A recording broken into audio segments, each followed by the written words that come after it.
Okay, so we're still on factorising quadratics, but this time it's a little more difficult because the coefficient of x, that is the number in front of x, is no longer 1. Okay, so this is similar to the other two methods we've learned. So far we've learned factorising by group and then these ones. So this is kind of a mixture of the two.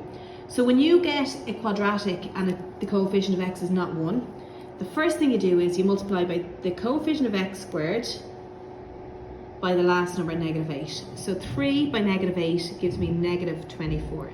Okay, so there I circle that, and that's the factors I'm looking for. I'm looking for the factors of -24 that will somehow sum together to give me +10.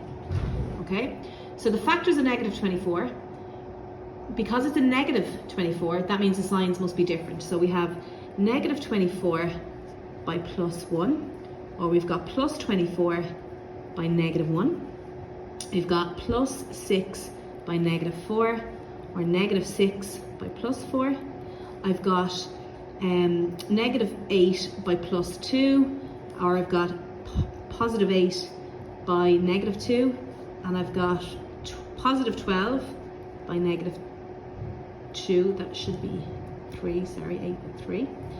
And I've got -12 by +2. So again, I've listed them all out. Over time, you won't have to, because I'm looking for the sum of these that will give me a +10. I can go through them all, but offhand I can see that +12 minus 2 gives me +10. So there's the one I'm looking for, okay? If you need to, you can go through them all, but over time you won't.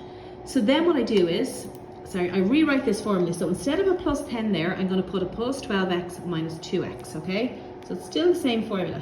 3x squared plus 12x minus 2x minus 8. So if you look at that, minus 12x minus 2x gives me +10x, okay? So it's the exact same thing, I've just rewritten it differently.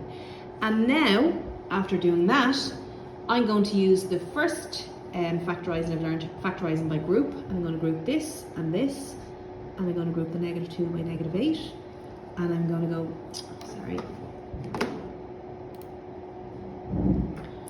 what's common to 3x squared and 12x is 3x by x plus 4. And over here, I'm going to do a -2. -2 into -2x goes +x. -2 into -8 goes +4 times. There's my grouping. And then like before, I'll go 3x minus 2 by x plus 4. And there's that done.